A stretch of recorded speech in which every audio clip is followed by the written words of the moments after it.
Hi, I'm Jason, I'm Maria. and we just want to tell everyone how big of an asset our volunteers are for the Wildlife Habitat program in Southeast Idaho. So, our habitat work all starts with seed, and local seed collection is huge for our projects because it has to be collected locally, and that takes a lot of time and effort. And volunteers in our region this year helped us collect thousands and thousands of local native seed for our projects. And then once the seed's collected, they help us grow it out and they help us plant it on the landscape.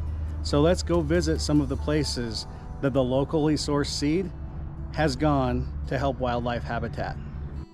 So Blackfoot River was one of our big work areas for the last 5 or so years, and volunteers helped out huge on a lot of those projects. But now this last year, it's been really cool to see how many people have come out to Blackfoot River to enjoy it. We've had several tours, ranging from the Fish and Game Commission to admin from across the state to local people enjoying hunting and fishing there.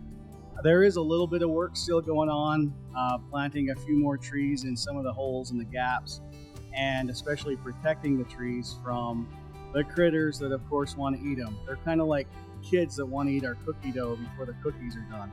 So sometimes caging is an important thing that we need to do to protect our trees.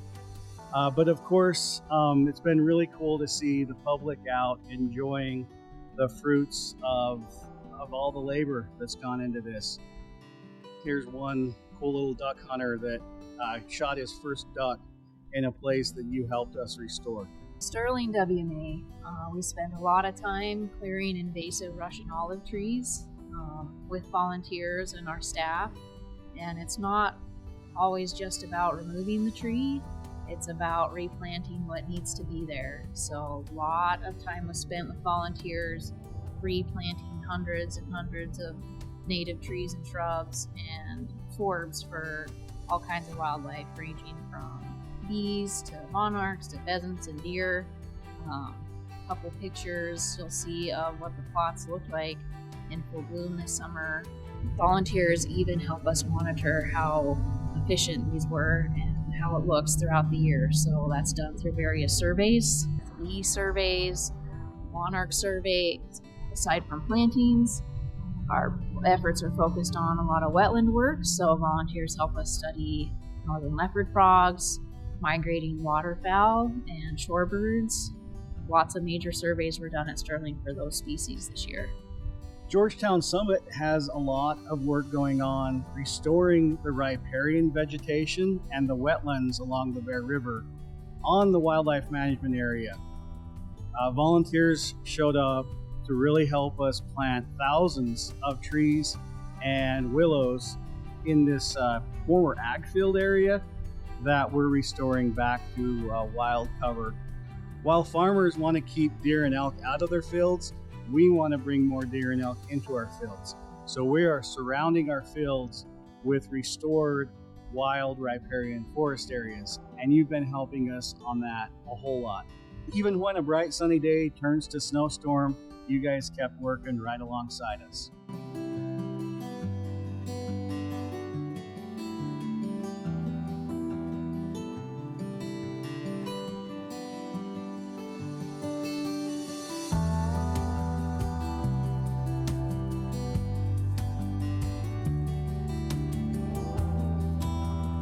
We're going to continue working on Georgetown for the next several years, planting more riparian forests back and restoring more wetlands. This is the next phase of it that we were working on this fall.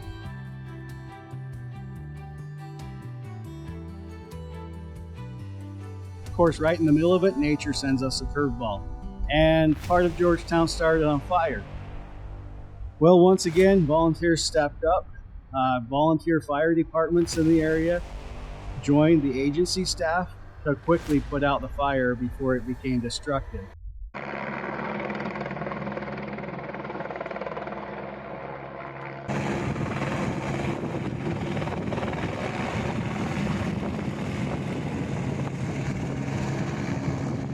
The way they fought it and how quickly they got on it is going to help us turn this into a positive our volunteers showed up to help us replant it. Volunteers planted several hundred seedlings on areas that burned, and they also planted 2,000 pounds of seed, hand spread, hiking across this mountain landscape.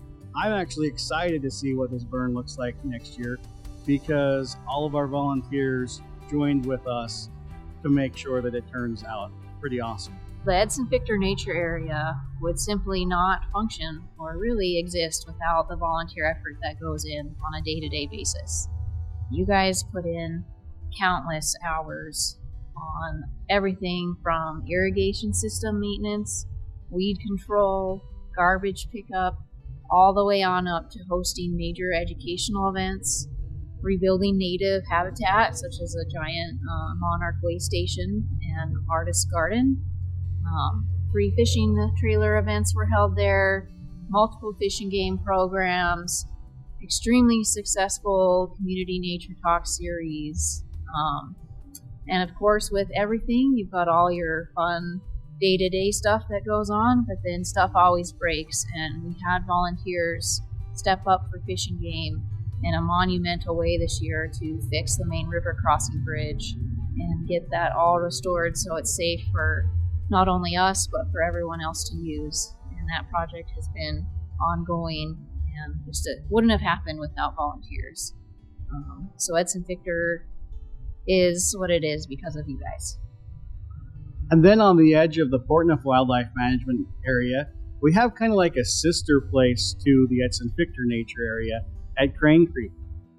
We acquired it to ensure that fishermen could get to the Portneuf River, but it was surrounded by this big vacant field until volunteers stepped in to help us turn it into a park and a place people can enjoy.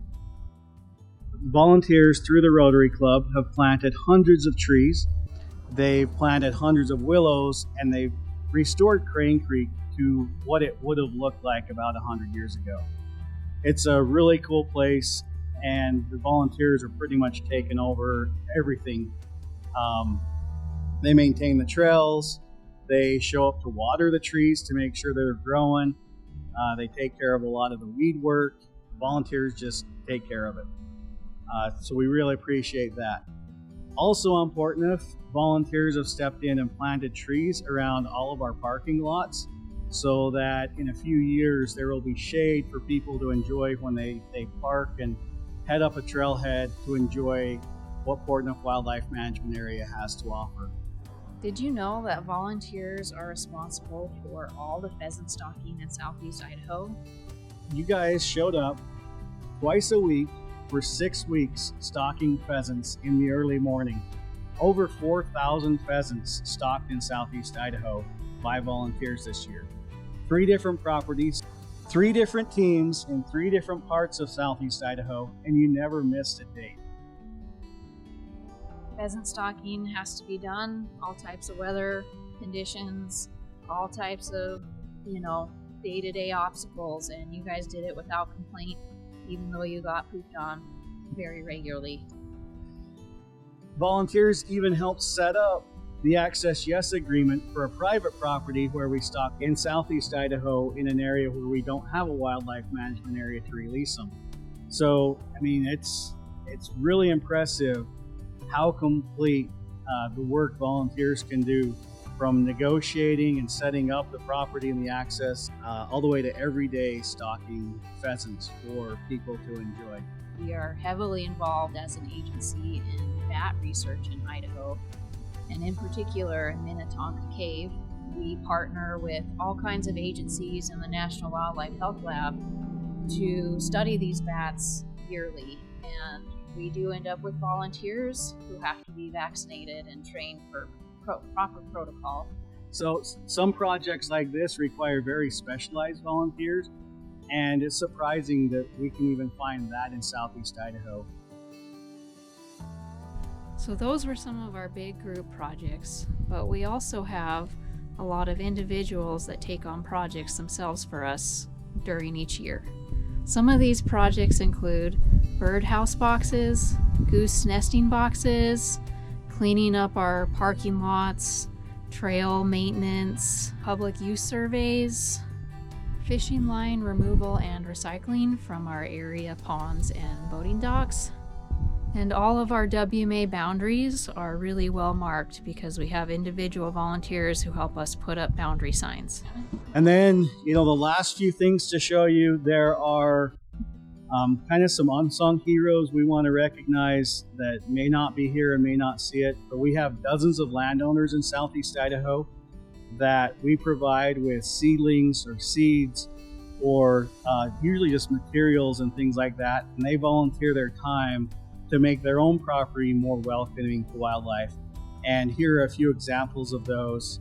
It covers everything from planting a shelter belt to food plots and restoring streams and rivers on private property.